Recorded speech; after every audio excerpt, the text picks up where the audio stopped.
హల్లెలూయా. చేరువచ్చిన మీ అందరికీ నా హృదయపూర్వకమైన వందనాలు తెలియజేస్తున్నానమ్మా. వాక్యం ఏంటంటే బలహీనమైన పాదాలు. వాక్యం పేరేంటి చెప్పాలి, అందరూ చెప్పాలి. బలహీనమైన పాదాలు. బలహీనమైన పాదాలు ఎవరికి ఉన్నాయంట? లుస్త్రలో ఉన్న పుట్టినది మొదలుకొని పుట్టువాడే కూడా ఉన్నాడంట. పుట్టిన కాడించి పుట్టోడికి కాళ్ళు రావు. ఇక పుట్టిన కాడించి గుడ్డోడికి కళ్ళు రావు. పుట్టిన కాడించి గుడ్డోడికి కాళ్ళు రావు.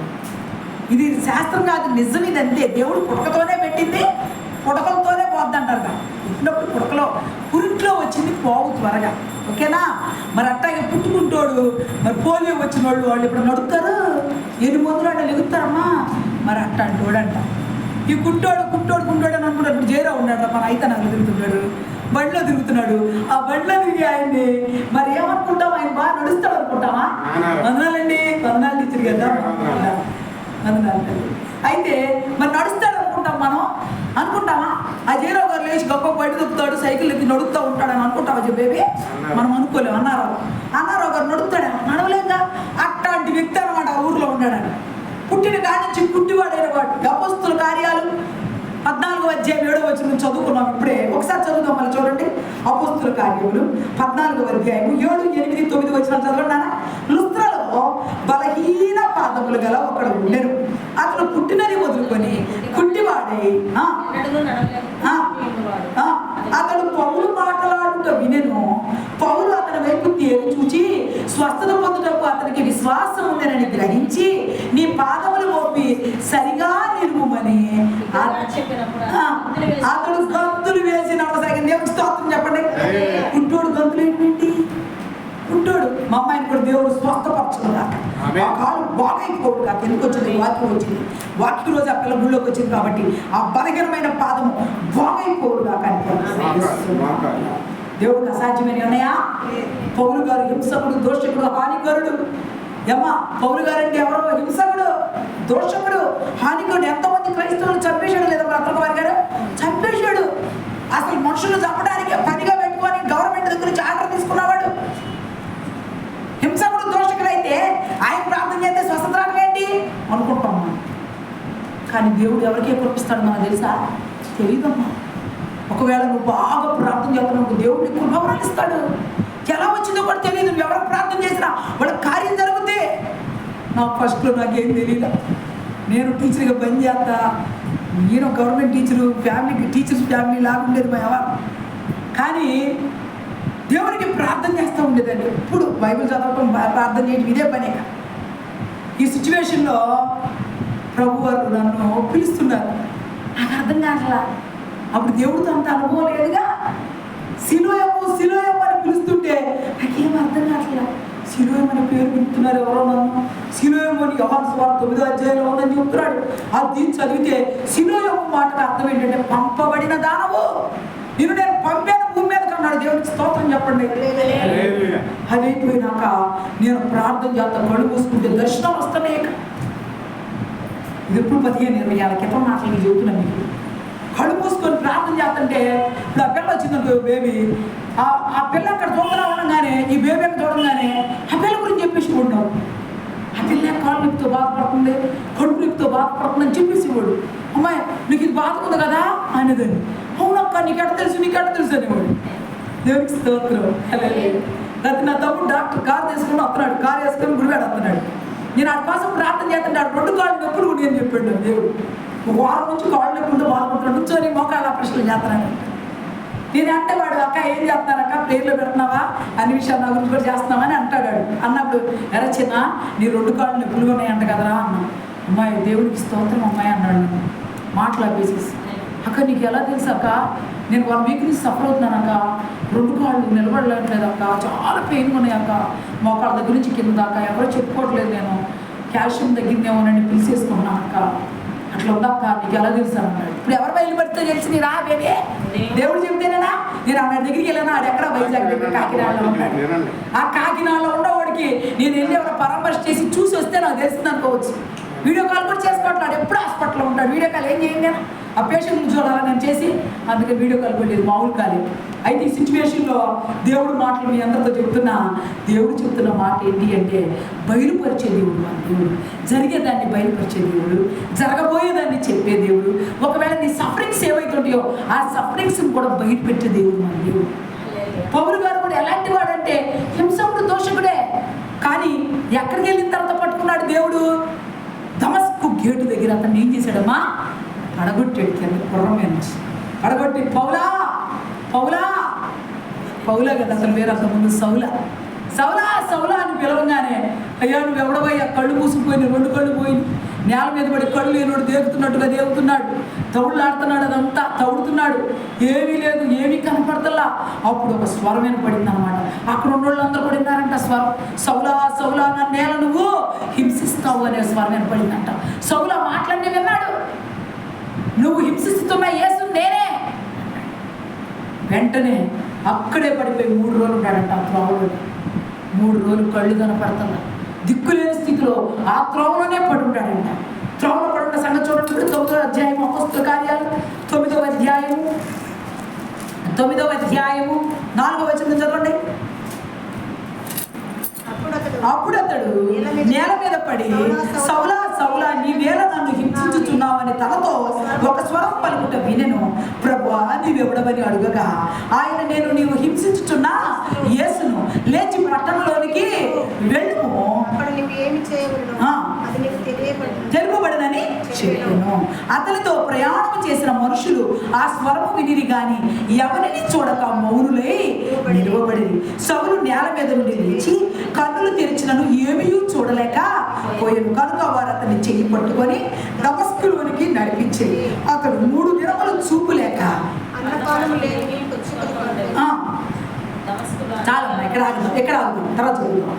మరి దమస్కు గేటు దగ్గర పడిపోయినండి, అట్టగట్టు నడిపించుకొచ్చారు. కళ్ళు పోయింది. దేవుడు శిక్ష వేస్తేనే కళ్ళు వాటిని గుర్తుపెట్టుకోండి.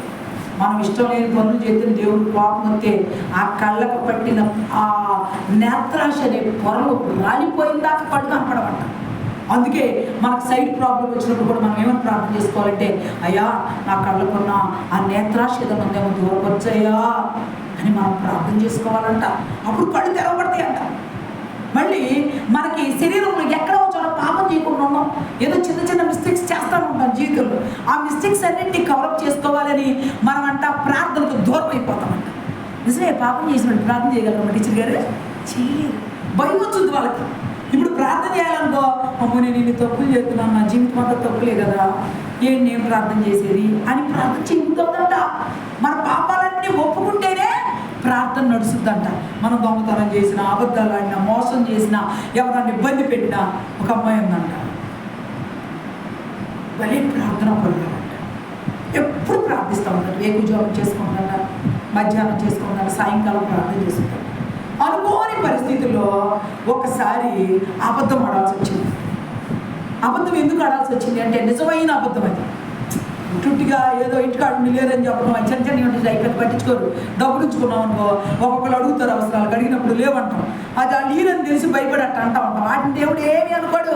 ఇప్పుడు అబ్రహామే తన భార్య అయిన శారాని ఏమన్నాడమ్మా, చెల్లెని చెప్పాడుగా, చెల్లెని చెప్పినప్పుడు దేవుడు క్షమించాడుగా అబ్బాయి అబద్ధాన్ని.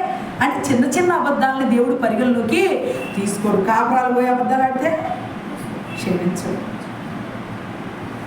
ఉరిశిక్ష పడే అబద్ధాలు ఆడితే ప్రమాణం చేసి బోర్డు నుంచోబెట్టి బైబుల్ ఇచ్చి, నిజంగా నువ్వు చూసావా చెప్పండి, నిజమేనయ్యా నేను చూశాను, ఇడు అబద్ధం ఇడు వేరే అమ్మాయితో చూశానని ప్రార్థన చేసి ప్రమాణం చేసేవాళ్ళు, అదే ఇది అది ఘోరమైన అబద్ధాలంటే.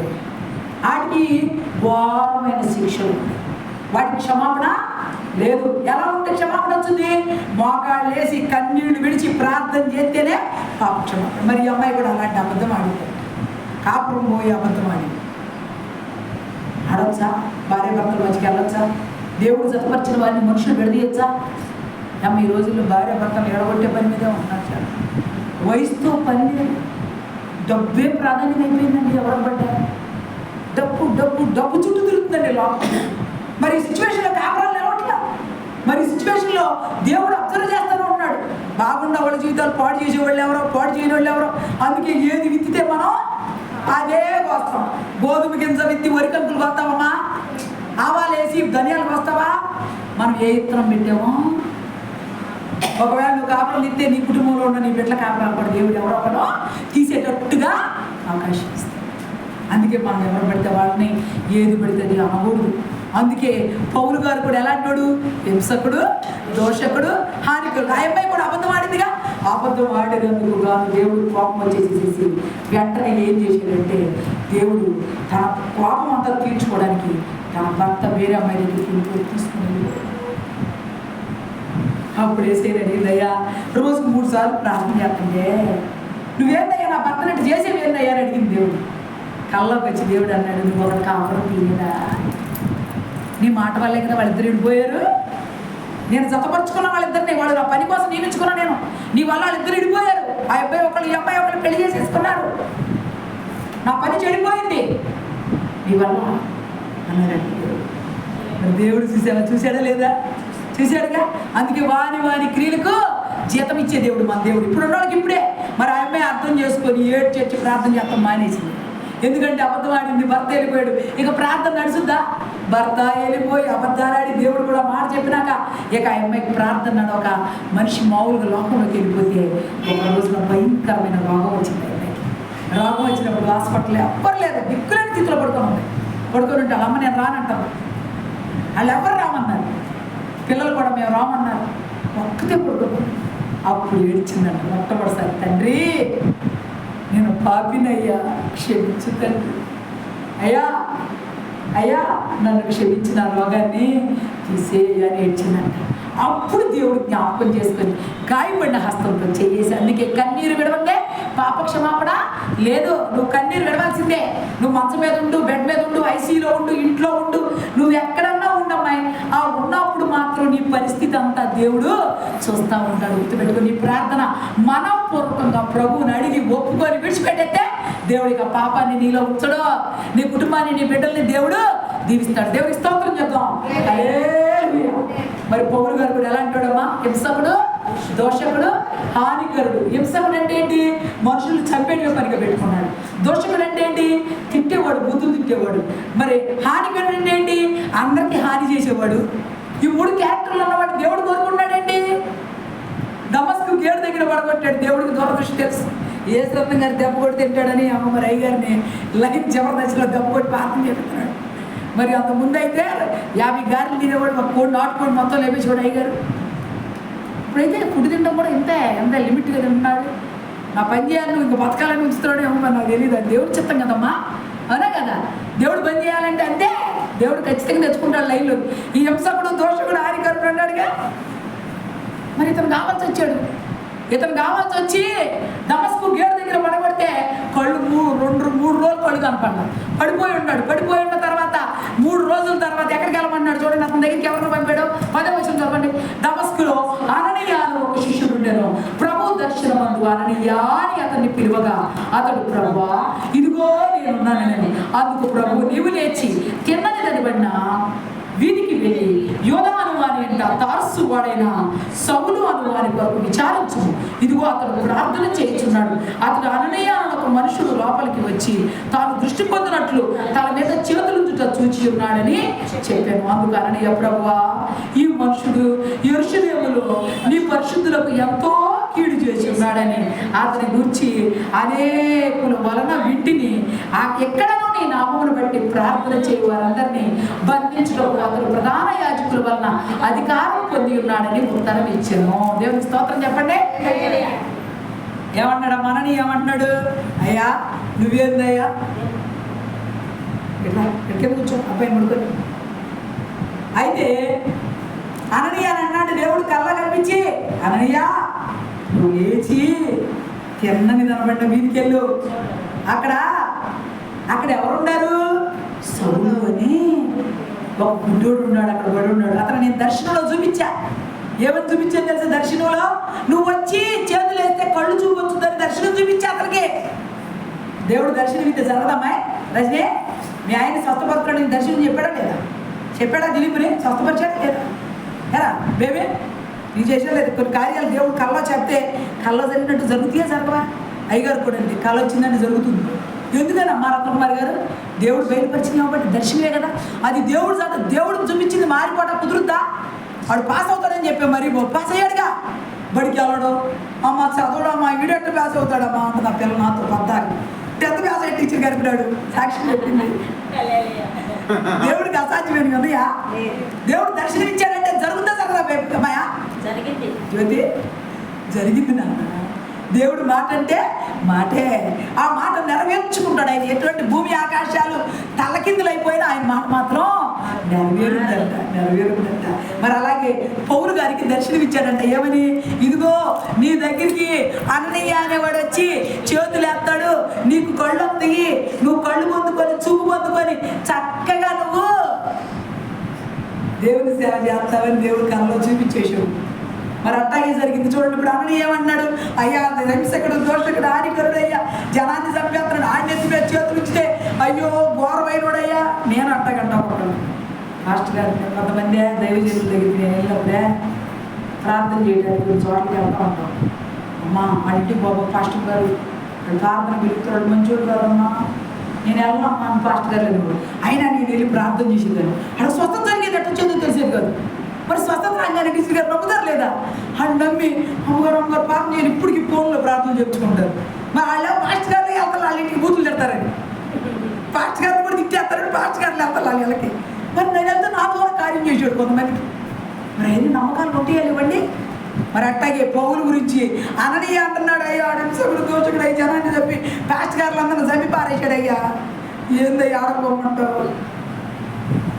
నేను ఏర్పాటు చేసుకున్న సాధనం అంటాడు. చదవండి ఇప్పుడు దాన్ని 14వ వచనం చదవండి. ఎక్కడ నుండి నామమును బట్టి ప్రార్థన చేయవారందరినీ బంధించుటకును అతను ప్రధాన యాజకుల వల్ల అధికారం పొంది ఉన్నాడని ఉత్తరం ఇచ్చాను. అందుకు ప్రభువు నీవు వెళ్ళుము, అన్ని జనుల ఎదుటను రాజుల ఎదుటను ఇశ్రాయేలు ఎదుటను నా నామము నేను ఏర్పరచుకున్న సాధనమై ఉన్నాడు. ఇతడు నా నామము కొరకు ఎన్ని శ్రమలను అనుభవించవలెనో నేను ఇతనికి చూపుదనని అతనితో చెప్పాను. అననీయ వెళ్ళి ఆ ఇంట ప్రవేశించి అతని మీద చేతులుంచి, సహోదరుడా, నువ్వు వచ్చిన మార్గంలో నీకు కనపడిన ప్రభువైన యేసు నువ్వు దృష్టి పొంది పరిశుద్ధాత్మత నింపబడినట్లు నన్ను పంపి ఉన్నాడని చెప్పాను.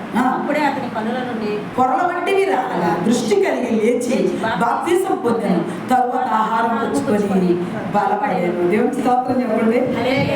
ఏమన్నా పాడైపోయినాడు దొంగడు సేవ చేయకూడదా? దేవుడు కోరుకున్నాడా లేదా? పౌల్ని పరిశుద్ధాత్మ వచ్చిందా లేదా అతని మీదకి? అతను చక్కగా బలం పొందుకున్నాడా? పరిచర్యకి సిద్ధపరచబడ్డా? అసలు పౌలు గారి కష్టాలు ఎన్ని పడ్డాడో చూపిస్తాయి కూడా చూపిస్తామండి. ఈ పౌలు గారిని దేవుడు ఏర్పాటు చేసుకున్నాడా లేదా? ఏర్పాటు చేసుకొని దమస్కు గేటు దగ్గర పడగొట్టి అతను కళ్ళు పోగొట్టి మళ్ళీ కళ్ళు రప్పించి స్వస్థపరిచి బాప్తిసం ఇప్పించి ట్రైనింగ్ లేదు ఏమీ లేదు అంటారు మా ఇద్దరు. మాకు ట్రైనింగ్ ఎందుకంటే దేవుడు అయితే ట్రైనింగ్ కంప్లీట్ ట్రైనింగ్ ఆయన ఇచ్చాడు. మాకు మనుషులు ఇచ్చే ట్రైనింగ్ ఎందుకు? సర్టిఫికేట్లు ఎందుకండి టీచర్ గారు? సర్టిఫికేట్లు కొనుక్కోమని మా అయ్యగారు నన్ను అంత భద్రం మేము ఉన్నాం అన్నాం అంతే. 10 ఏళ్ళు పెట్టి సర్టిఫికేట్ కొనుక్కోలేమా? మాకు వద్దాను అసలు మాకు ఆ సర్టిఫికేట్ అక్కడ మేము బ్రదర్ అనిపించుకుంటాం లేదా సిస్టర్ అనిపించుకుంటాం. మాకెందుకు పాస్టర్ గారని మాకు అక్కడ మాకు అథారిటీ మా మినిస్ట్రీ అది రిజిస్టర్ అయి ఉంది. దానికి పెళ్లి చేయొచ్చు అయ్యగారు ఆ రిజిస్టర్ ద్వారా.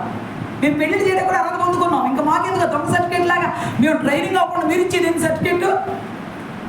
దేవుడు ఇస్తాడు నాకు ట్రైనింగ్ అని. దేవుడికి స్తోత్రం కలిగింది. ఈ సువార్త ప్రకటిస్తుంటే కొన్ని ఊళ్ళకి అయ్యగారు మన 18 ఊళ్ళు తిప్పాడు.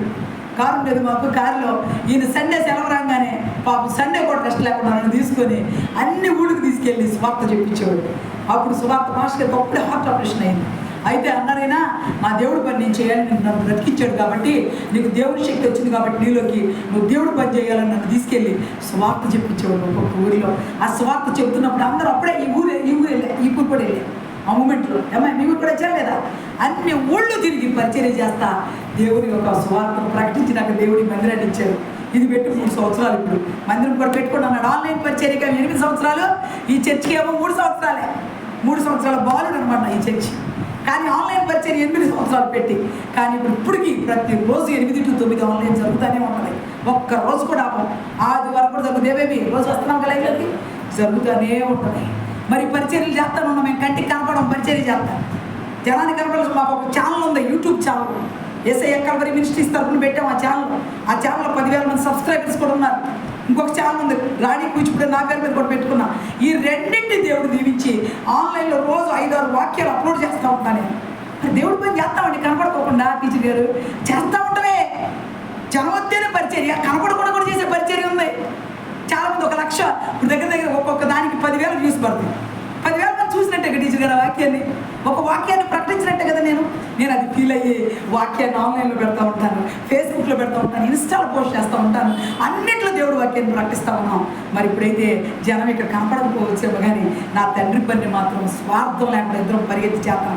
అయ్యగారు 24 గంటల బైబిల్ చదువుతా, స్తుతులు చదువుతా, దేవుడితోనే గడుపుతున్నాం. మరి దేవుడి శక్తిని పొందుకుంటాం లేదా మేము? అప్పుడు మాకు 2 ఆలోచన లేదు. మా ఇంట్లో టీవీ ఉండదు, సీరియల్స్ బోరేసి నాకు అసలు తెలియదు, ఏం తెలియదు. ఫోన్ తీస్తే నా ఫోన్ చూసుకోండి, మరి ఎవరి ఫోన్ అయినా వాళ్ళ మైండ్ సెట్ చెప్పుద్ది అంటారు కదా. నా ఫోన్ తీసుకుని మీ మైండ్ అర్థమైపోయింది. నా మైండ్ నేను 24 గంటల సర్చింగే, దేవుడి వాక్యాలు సర్చింగ్, దాన్ని ఎడిటింగ్, దాన్ని అప్లోడింగ్, ఇదే పని నా పని. నా ఫోన్ పని అదే పని. ఇప్పుడు చదువుతున్న పౌలు హింసకుడు, దోషకుడు, హానికరుడు, కానీ దేవుడికి అవసరమయ్యాడు. అవసరమేనా లేదా? దేవుడికి స్తోత్రం చెప్పండి. ఎంతగా వాడబడ్డాడంటే పౌలిక ఒక చోట అమ్మ ఇక్కడ మొదలైంది ఆయన పరిచర్య. ఈ అపోస్తుల కార్యాలలో మొదలై 9వ అధ్యాయంలో మొదలైతే ఇప్పుడు మనం 14వ అధ్యాయం చదువుకున్నాం. రండి 14వ అధ్యాయంలో రండి. ఈ 14వ అధ్యాయంలో 7వ వచనంలో చదువుకున్నాం. లుస్త్రా అనే ఊర్లో కాళ్ళు బాగానే కుంటివాడిని పౌలు గారు బాగు చేశారు. కాళ్ళు బాగాలేదు కదా, ఈ కుంటోడిని బాగు చేస్తే అక్కడ వాళ్ళంతా అంటారు, అలా దేవత పేరు మీదుగా హెర్మే జుపతి అని పేర్లు పెట్టారు వాళ్ళకి. ఎవరెవరు వెళ్ళారు? పౌలు గారును, ఇంకెవరు వెళ్ళారు అక్కడికి? ఏమ్మా? బర్నబా. పౌలు, బర్నబా. చెప్పాలి, అందరూ నోటితో చెప్పండి. పౌలు, బర్నబా ఇద్దరు కలిసి సువార్త ప్రకటిస్తున్నారు. ఇప్పుడు మేమిద్దరం సువార్త ప్రకటిస్తున్నాం. మా ఇద్దరు పేర్లేంటి? యేసురత్న గారు, రాణి గారు అంటారు కదా మమ్మల్ని. అట్లాగే అక్కడ సువార్త ప్రకటించడానికి ఇద్దరు వెళ్ళారు. ఎవరెవరు? పౌలు, బర్నబా. వీళ్ళిద్దరు వెళ్ళి బర్నబా ఏమో అందరిని ప్రార్థన చేయమని కూర్చోబెడతా ఉంటే పౌలు గారు వాక్య పరిచర్య చేస్తూ ఉండగానే కుంటికాళ్ళు కలిగిన వాడిని తీసుకొచ్చారు. లుస్త్రాలో కుంటికాళ్ళు కలిగిన వాడిని తీసుకురాగానే వాడిని తేరు చూసి, నువ్వు స్వస్థపడగోరుచున్నావా అని అడిగాడు. నువ్వు స్వస్థత పొందుకోగోరుచున్నావా అన్నాడు. అవునయ్యా అన్నాడు. వెంటనే ఏమన్నాడు? మీకు ఆ మాట చదవండి ఒకసారి, అది చదవండి. 9వ వచనం. అతడు పౌలు మాటలాడుట వినెను. పౌలు అతని వైపు తేరు చూచి స్వస్థత పొందుటకు అతనికి విశ్వాసం ఉండేనని గ్రహించి, నీ పాదములు మోపి సరిగా నిలువమని దగ్గరగా చెప్పినప్పుడు అతడు గంతులు వేసి నడవసాగాడు. ఏంద్ర కుంటోడి గంతులు ఏంటంటే టీచర్ గారు? దేవునికి స్తోత్రం చెప్పండి. అసలు పౌలు గారిని హింసకుడు, దోషకుడు కదా, ఒక వ్యక్తి కుంటువాడిని బాగు చేసేంత శక్తి అవస్థ వచ్చిందమ్మా, దేవుడు ఇచ్చాడు. పౌలు గారిలో నివసిస్తుంది ఎవరు? పరిశుద్ధాత్మ దేవుడు. పౌలు గారు నోటితో పలకంగానే అటు చేతులు పట్టుకోగానే కుంటోడు ఏం చేశాడంట? ఎగిరి గంతులు వేసాడంట. దేవునికి స్తోత్రం. మరి పౌలు గారు పరిచయం ఎట్టుందా? ఇది ఒకటే కాదు, మేడ మీద నుంచి కింద పడ్డ 5గురు బతికిచ్చాడు. ఏమంటే టీచర్ గారు? బతికిచ్చాడా లేదా? చచ్చిపోయినాడు బతికిచ్చాడు పౌలు గారు. ఇంకా పౌలు గారు నడికట్లు తాగితే అనేకులు స్వస్థత పొందారంట. పౌలు గారు వాక్యం చెబితే మరి తుయితర పట్టణస్థులైన మన లూదియా ఉదారంగా కూడా అమ్ముకునే అమ్మాయి కూడా మారిపోయి పౌలు గారిని ఇంటికి తీసుకెళ్ళింది. పౌలు గారు ఒక్కళ్ళు అనుకుంటారు మార్చింది. పౌలు గారు పరిచర్య, తిమోతి నా కుమారుడు అని ప్రేమిస్తూ ఎన్ని ఊళ్ళు తిరిగాడంటే 13 పత్రికలు రాశాడండి. ఎన్ని పత్రికలు రాశాడు పౌలు గారు? 13 పత్రికలు. మొత్తం ఏంటండి? 13 పత్రికలు రాశాడు. అతను పడ్డ కష్టాలు రాశాడు. చూద్దాం రాసిన పత్రిక వాళ్ళు ఏమేమి కష్టాలు పడ్డాడో ఒక్కసారి చూద్దాం. 2వ కొరింథీ తీసారు కదా, 2వ కొరింథీ 11వ అధ్యాయము. 2వ కొరింథీయులకు రాసిన 2వ పత్రిక 11వ అధ్యాయము 25వ వచనం, 24వ వచనం చదవండి. 24. యూదుల చేత 5 మార్లు, 1 తక్కువ కుమారు బెత్తవంతో కొట్టబెడుతుంది, ఒకసారి రాళ్ళతో కొట్టబెడుతుంది, కుమారు ఓడ పగిలి శ్రమ పడుతుంది, ఒక రాత్రి పగలు సముద్రంలో గడుపుతుంది, అనేక పర్యాయములు ప్రయాణములలో నదుల